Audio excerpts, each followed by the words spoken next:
தமிழ்நாடு வாணிபக் கழகத்தில் டாஸ்மாக் நிறுவனத்தில் சோதனை என்ற பெயரில் அங்கே நடத்தியிருக்கின்றார்கள். குறிப்பாக அவர்கள் சொல்லுகின்ற அந்த கருத்துக்களில் பல்வேறு முதல் தகவல் அறிக்கையின் பல்வேறு பிரிவுகளில் பதியப்பட்ட குறிப்பிடப்பட்டுள்ள நிலையில் அப்படின்னு சொல்லியிருக்காங்க. எந்த முதல் தகவல் அறிக்கை எந்த ஆண்டில் பதிவு செய்யப்பட்டது என்ற விவரம் முழுவதுமாக தெரிவிக்கப்படவில்லை. நீங்களும் அந்த பிரஸ் ரிலீஸ் பார்த்துருப்பீங்க. அது எந்த வருஷம் போட்ட எஃப்ஐஆர், என்ன மாதிரியான எஃப்ஐஆர் என்பது முழுவதுமாக தெரிவிக்கப்படவில்லை. அதே போல பணியிட மாற்றங்கள் என்பது அந்த பணியிட மாற்றங்கள் என்பது அவருடைய குடும்ப சூழ்நிலை, மருத்துவ காரணங்கள், இப்படி அடிப்படை காரணங்களுக்காக நிறுவனத்தால் டாஸ்மாக் நிறுவனத்தால் வழங்கப்படக்கூடிய பணியிடை மாற்றங்கள். அதில் எந்தவித தவறுகளும் இல்லை.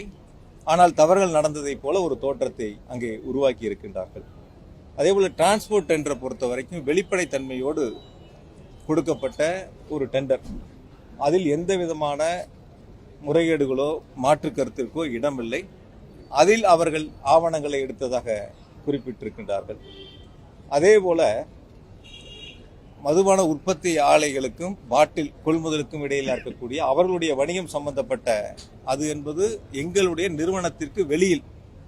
ஒரு நிறுவனம் பல்வேறு அரசு அலுவலகங்களில் டெண்டர் எடுக்கலாம், அதற்கான பணிகளை செய்யலாம். ஆனால் அந்த நிறுவனங்கள் வெளியில் அவர்களுக்குள்ளாக வரவு செலவு, அவர்களுக்குள்ளான அந்த தொடர்பில் இருக்கக்கூடிய கருத்துக்களை ஏதோ டாஸ்மாக் நிறுவனத்தில் அதன் மூலமாக வரப்பெற்ற அந்த பணத்தின் மூலமாக கூடுதலான கொள்முதல் ஆணைகளை பெற்றதைப் போல ஒரு தோற்றத்தை அங்கே உருவாக்கி இருக்கின்றார்கள். உள்ளபடியே இந்த 4 ஆண்டு காலத்தில் டாஸ்மாக் நிறுவனத்தை பொறுத்தவரை பார் டெண்டராக இருந்தாலும் அது முழுவதுமாக ஆன்லைன் டெண்டராக மாற்றப்பட்டிருக்கிறது.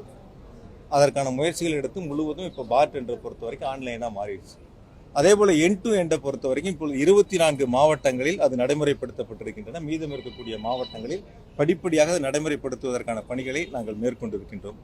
எனவே பொதுவாக அவர்கள் சொல்லியிருக்கக்கூடிய அந்த 1000 கோடி முறைகேடு என்பது எந்த அடிப்படையில் எந்தவித முகாந்தரமும் இல்லாமல் பொத்தாம் பொதுவாக அது போன்ற கருத்துக்களை சொல்லியிருக்கிறார்கள்.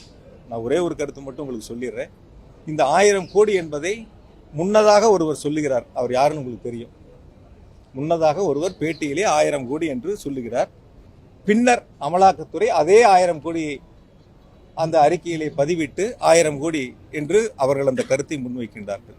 எனவே இந்த இதில் 1000 அர்த்தங்கள் அதில் அடங்கி இருக்கிறது. அது உங்களுக்கு நன்றாக தெரியும் என்று நான் நம்புகின்றேன். மக்களுக்கும் அது நன்றாக தெரியும். எனவே இந்த அமலாக்கத்துறையினுடைய சோதனைகள் என்பதை எங்களுடைய டாஸ்மாக் நிறுவனத்தை பொறுத்தவரை, அரசை பொறுத்தவரை சட்ட ரீதியாக எதிர்கொள்வதற்கு நாங்கள் தயாராக இருக்கின்றோம். வெளிப்படைத்தன்மையுடன் இந்த நிறுவனம் செயல்பட்டு கொண்டிருக்கின்றன. எனவே இதில் எந்த விதமான மாற்று கருத்தும் இல்லை. உள்நோக்கத்தை கற்பிக்க வேண்டிய அவசியம் இல்லை. பல இடத்துல பல பேச்சுகளை பாக்குறோம். சரி, என்ன டாஸ்மாக் ஊழல், ஈடு என்ன சொல்லி இருக்கிறாங்க, மக்களுக்கு இன்னும் கொஞ்சம் புரியல. இல்ல ஒண்ணுமே நடக்கலின்னு அமைச்சர் சொல்றாரு. இது ஒண்ணுமே இல்ல, திசை திருப்பதற்காக அமலாக்கத்துறை ரைடு நடத்துறாங்க. கொஞ்சம் அதை விரிவா பேச வேண்டும் என்று நினைக்கின்றேன். நம்முடைய தமிழ் சொந்தங்கள் 2 விஷயத்தை புரிஞ்சுக்கணும். டெல்லி ஊழல், சத்தீஸ்கர் ஊழல், இரண்டிலும் லிக்கர் ஊழல் நடந்துச்சு. டெல்லி ஊழலை பொறுத்த வரைக்கும் என்னன்னா, ஆம் ஆத்மி கட்சி தலைவர் முதலமைச்சர் அண்ணன் அரவிந்த் கெஜ்ரிவால் அவர்கள் இந்த டாஸ்மார்க்குக்காக அவங்களுடைய அபிஷியல் பாலிசியை ட்வீட் பண்ணி ஒரு புதுசா ஒரு பாலிசியை கொண்டு வந்து சில நிறுவனங்களுக்கு ஃபேவர் பண்றாங்க. அது நம்ம டெல்லி ஊழல்னு சொல்றோம். சத்தீஸ்கர் ஊழல் என்ன? தமிழ்நாட்டில் நம்ம டாஸ்மாக் இந்த அமைப்பு வச்சிருக்கிற மாதிரி சத்தீஸ்கர்ல Chhattisgarh state marketing corporation limited அப்படின்னு அவங்க வச்சிருக்காங்க. CSMCL, Chhattisgarh state marketing corporation limited. அது சத்தீஸ்கர் மாநிலத்துக்குள்ள காங்கிரஸ் ஆட்சியில் இருந்த பொழுது அவங்க அங்க உருவாகக்கூடிய சாராய லிக்கரை மார்க்கெட் பண்ணி மக்கள்கிட்ட கொண்டு போறாங்க. நம்ம தமிழ்நாட்டில் இருக்கக்கூடிய டாஸ்மாக் எடுக்கும் பொழுது இதுல 3 விஷயத்தை பார்க்கணும். ஒன்று, டாஸ்மாக் நிறுவனம் 5000 ரீட்டைல் அவுட்லெட் இருக்கு, எலிட் பார்ஸ் இருக்கு, FL2 லைசன்ஸ் சென்டர் இருக்கு, வேற இடத்துக்கு அவங்க கொடுக்கக்கூடிய டெம்பரரி லைசன்ஸ். இது ஒரு பகுதி. இரண்டாவது பகுதி இந்த சாராயத்தை உருவாக்கக்கூடிய நிறுவனங்கள், அவங்க இரண்டாவது பகுதி. மூன்றாவது பாட்டிலிங் கம்பெனி, அவங்க பாட்டில் அடைச்சு அதுக்கு ஒரு ஹாலோகிராம் ஸ்டிக்கரை போட்டு ஒட்டி அதை டாஸ்மாக் நிறுவனத்தினுடைய கண்காணிப்புல ரீட்டைல் அவுட்லெட் கொண்டு வராங்க. 3 நிறுவனங்கள். தமிழ்நாட்டில் அமலாக்கத்துறையினுடைய செய்தி குறிப்பு எதற்கு 1000 கோடி ரூபாய்க்கு மேல இதுல கிக் பேக்னு சொல்றாங்க. இதுல தமிழ்நாட்டினுடைய எம்ப்ளாயி பெடரேஷன், அதாவது தமிழ்நாட்டில் இருக்கக்கூடிய 5000 டாஸ்மாக் எம்ப்ளாயி பெடரேஷன் ஒரு பக்கம் சொல்றாங்க 40% டாஸ்மாக்ல இருந்து விற்கப்படக்கூடிய சாராயம் அது முறையாக வரக்கூடிய பாதையில வரல, அது அவுட் ஆஃப் சிஸ்டத்துல வருது. அதாவது நீங்க 100 குவாண்டிட்டி ஒரு 100 லிட்டர் விக்கிறீங்கன்னா 60 லிட்டர் மட்டும்தான் முறைப்படுத்தப்பட்ட முறையில வருது, 40 லிட்டர் சிஸ்டத்துக்கு வெளியே வருது. இன்னைக்கு நம்ம பேசுவது எல்லாமே சிஸ்டத்துக்கு வெளியே சிஸ்டத்துக்கு உள்ள ரெண்டு ஊழலையும் சேர்த்து பேசணும். இடியை பொறுத்த வரைக்கும் எதுக்கு ரைடு பண்ணாங்க? இடி எதுக்கு ரைடு பண்றாங்கன்னா, மாநில அரசினுடைய லஞ்ச ஒழிப்புத்துறை டாஸ்மாக் சம்பந்தமாக பல விதமான எஃப்ஐஆர் போட்டிருக்காங்க. அந்த எஃப்ஐஆர் 3 ரகமா பிரிக்கலாம். முதல் ரகம் வந்து ஒரு டாஸ்மாக் ரீட்டைல் அவுட்லெட்ல ஒரு குவார்டர் பாட்டிலுக்கு 10 ரூபாயில இருந்து 30 ரூபாய் அதிகமா வாங்குறாங்கன்னு கம்ப்ளைண்ட் கொடுத்து ஒரு எஃப்ஐஆர். இது ஒரு செட். இரண்டாவது செட், டாஸ்மாக் அதிகாரிகள் எந்த ஆலயத்துக்கு கான்ட்ராக்ட் கொடுக்கணும், யாருகிட்ட பியர் பாட்டில் வாங்கணும், யாருகிட்ட லிக்கர் வாங்கணும், யாருகிட்ட இந்தியன் மேட் ஃபாரின் ஸ்பிரிட் வாங்கணும் அப்படிங்கறத டாஸ்மாக் அதிகாரிகள் பின்னாடி இருக்கக்கூடிய சாராய ஆலைகிட்ட பேசி ஒரு கிக் பேக் சிஸ்டத்துல வாங்குறது இரண்டாவது எஃப்ஐஆர். மூன்றாவது எஃப்ஐஆர், டாஸ்மாக் அதிகாரிகள் ரீட்டைல் அவுட்ல இருக்கிறவங்க டிரான்ஸ்பர் பண்ற பாலிசியில அவங்க பணம் வாங்கி டிரான்ஸ்பர் பண்றாங்க. இந்த 3 எஃப்ஐஆர் தான் 3 கேட்டகரி. இடி அவங்க 3 எஃப்ஐஆரையும் கையில் எடுத்து, தமிழ்நாடு அரசு லஞ்ச ஒழிப்புத்துறை போட்ட 3 எஃப்ஐஆர் இடி கையில் எடுத்து அதுக்கு ECIR ஒன்னு பதிவு பண்ணுவாங்க. அதாவது ஸ்டேட் போலீஸ் நம்ம பதிவு பண்ணும்போது எஃப்ஐஆர் சொல்றோம், இடி வரும்போது ECIR ஃபைல் பண்ணி உள்ள வர்றாங்க. இதை வச்சு சோதனையை பண்றாங்க. சோதனை எங்க பண்றாங்க? தமிழ்நாட்டினுடைய சாராய ஆலைகள் அவங்ககிட்ட சோதனை பண்றாங்க. அக்காடு டிஸ்டிலரியில இருந்து 4-5 டிஸ்டிலரி சோதனை. அமைச்சர் செந்தில் பாலாஜியினுடைய பினாமிகள் கரூர்ல ஒரு 5 இடத்துல பண்றாங்க. டாஸ்மார்க்கினுடைய தலைமை அலுவலகம் குடோன் இங்க எல்லாம் பண்றாங்க. 3 இடம். 3 இடத்துல பண்ணிட்டு 3 விதமான இடத்துல பண்ணிட்டு 5 நாள் சோதனைக்கு பிறகு நமக்கு ஒரு செய்தி குறிப்பு மூலமா தெரிவிக்கிறாங்க என்ன நடந்திருக்குன்னு தெரிவிக்கிறாங்க. முதல்ல அவங்க சொல்லி இருப்பது, டாஸ்மார்க்கினுடைய டிரான்ஸ்போர்ட் ஊழல் 100 கோடி ரூபாய்க்கு வேலை முறை இல்லாம யாரெல்லாம் இந்த பாட்டில எந்த வண்டி எடுத்துட்டு போவோம், யாரு பண்ணுவாங்க, அதுல 100 கோடி ரூபாய்க்கு மேல இதுல முறைகேடு நடந்திருக்கு ஒரு பார்ட். இரண்டாவது, டாஸ்மார்க் ஆலை ஜெகத் ரட்சகன் அவர்கிட்ட இதற்கு முன்பு நடந்த ரைடு 2019, 21 நடந்த ரைட ஒத்து பாத்தீங்கன்னா, அன்னைக்கு இன்கம் டாக்ஸ் என்ன சொல்லிருப்பாங்கன்னா, சாராய ஆலையில போலி கணக்கு எழுதி இருக்கிறாங்க. அதாவது இவங்களாகவே ஒரு 100 ரூபாய்க்கு ஒரு பொருள் வாங்குறாங்கன்னா அந்த பொருளை 150 பில் எழுதுறாங்க. 50 ரூபாய் போலி கணக்குல வெளியே அந்த பணத்தை எடுத்து வெளியே கொண்டு வந்துடுறாங்க. அதாவது கரெக்டா சொல்லணும்னா ஒரு 100 லிட்டர் தயாரிக்கிறாங்க முறைப்படி, அதை தாண்டி இன்னும் 30 லிட்டர் தயாரிக்கிறாங்க. 30 லிட்டர் முறையான பாதையில போகாம வெளியே வருது. இது ஒரு ஊழல். 100 லிட்டர் தயாரிக்கிறக்கே இவங்க பொருள் வாங்கும் பொழுது அதிகப்படியான விலை கொடுத்து அந்த கணக்கை எழுதுறாங்க. சோ போகஸ் ஆன பில்ஸ் ஜெனரேஷன். இது ஜெகத் ரட்சகன் அவருடைய ரைடுல இன்கம் டாக்ஸ் கொடுத்த செய்தி குறிப்பை யாராவது நேரம் இருந்து எடுத்து படிச்சீங்கன்னா கிட்டத்தட்ட அதுல சொல்லியிருப்பாங்க 1000 கோடி ரூபாய் அந்த ஒரு ஜெகத் ரட்சகன் மட்டுமே ஊழல் செஞ்சிருக்காங்க. எல்லாமே கிக் பேக், லிக்கர் கம்பெனில இருந்து எடுத்த பணம் வெளியே. இன்னைக்கு இந்த 3 டிஸ்டிலரி இவங்க, ஆனா இவங்க மட்டும் தனியா அந்த தப்பு பண்ண முடியாது. பாட்டிலிங் கம்பெனி, ஏன்னா பாட்டிலிங் கம்பெனி தான் பாட்டில் போடணும். வர்ற லிக்கருக்கு அவன் பாட்டில் போட்டு கேப் அடிச்சு அதுக்கு ஒரு ஹாலோகிராம் ஸ்டிக்கர் அடிச்சு அது டாஸ்மாக்கு போகணும். இப்ப பாட்டிலிங் கம்பெனி ரைடு பண்றாங்க. இந்த பாட்டிலிங் கம்பெனி என்னன்னா, இது தனி இண்டிபெண்டன்ட் என்டிட்டி கிடையாது. டிஸ்டிலரி கம்பெனியுடைய சிஸ்டர் கன்சர்ன். இந்த most of the bottling company என்ன இடி செய்தி குறிப்புல சொல்லியிருக்கிறாங்களோ, இந்த சாராய ஆலை நிறுவனங்கள் தன்னுடைய பினாமி மூலமா பாட்டிலிங் கம்பெனியை ஓன் பண்ணுவாங்க. சில இடத்துல சிஸ்டர் கம்பெனியா ஓன் பண்ணுவாங்க. நேரடி தொடர்பு இல்லை என்றாலும் கூட மறைமுகமான தொடர்பு சாராய ஆலைக்கும் பாட்டிலிங் யூனிட்டுக்கு இருக்கு. அப்ப இவங்க செய்யற அந்த எக்ஸ்ட்ரா லிக்கருக்கு எக்ஸ்ட்ரா பாட்டில் வேணும்.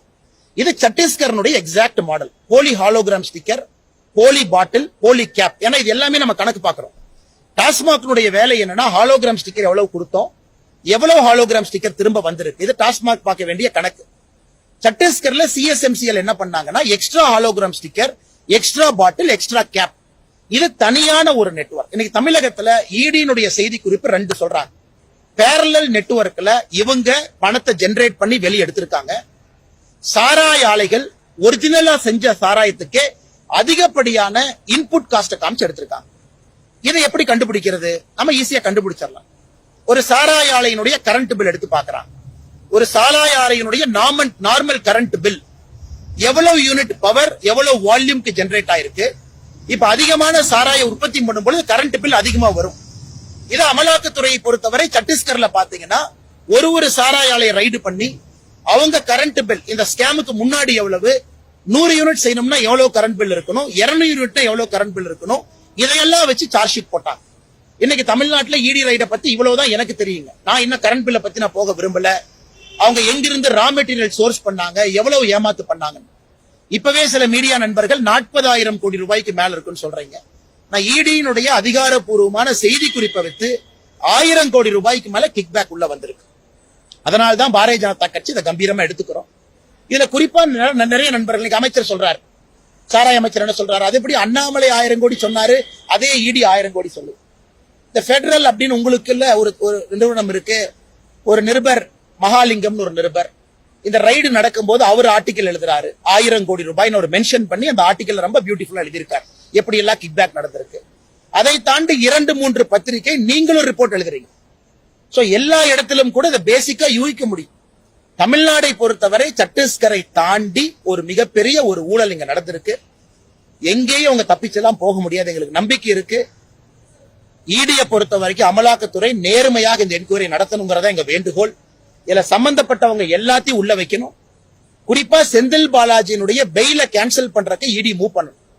ஏன்னா ஒரு அமைச்சர் டிரான்ஸ்போர்ட் ஊழல்ல சிக்கி வெளியே வர்றார், பெயில்ல வெளியே இருக்கார். அத சுப்ரீம் கோர்ட் ஆல்ரெடி கேள்வி கேட்கறாங்க, எப்படி பெயில்ல வெளியே வந்தீங்க, வெளியே வந்தோடனே எப்படி அமைச்சர் ஆனீங்க. வெளியே அமைச்சராக இருக்கக்கூடிய அந்த அமைச்சருடைய நிறுவனம், அந்த டிபார்ட்மெண்ட் இன்னைக்கு 2வது முறையா ஈடிட்ட மாட்டுது. ஈடிக்கு அதனால ஈடி தான் மூவ் பண்ணணும். அமலாக்கத்துறை மத்திய அரசு நேரடி சம்பந்தம் இல்லாத ஒரு டிடெக்டிவ் புலனாய்வு ஏஜென்சி, இன்வெஸ்டிகேஷன் ஏஜென்சியா இருந்தாலும் அவங்க இன்னைக்கு செந்தில் பாலாஜியினுடைய பெயில் கேன்சலேஷனுக்கு போகணும். காரணம் இது கேலிக்கூத்து, ஜனநாயக கேலிக்கூத்து. ஜெயில 1.5 வருஷம் இருந்து அமைச்சர் பதவி அப்படியே வச்சிருந்து வெளியே வந்து மறுபடியும் பதவி தூக்க கொடுத்து இன்னைக்கு 1000 கோடி ரூபாய்க்கு மேல ஊழல் நடக்குதுன்னா ஜனநாயகத்துல மக்கள் அதை பார்த்து கொண்டு சும்மா இருந்தா பத்திரிகையாளரும் உங்க வேலையை சரியா சரின்னு அர்த்தம், அரசியல்வாதிகள் நானும் என் வேலையை சரியா சரின்னு அர்த்தம். அதனாலதான் நம்ம எல்லோரும் இணைந்து கேள்வி கேட்க வேண்டிய கட்டாயம் நமக்கு இருக்கு. வருகின்ற 17ஆம் தேதி பாரதிய ஜனதா கட்சி ஒரு மாபெரும் ஆர்ப்பாட்டத்தை நாங்க நடத்துறோம்.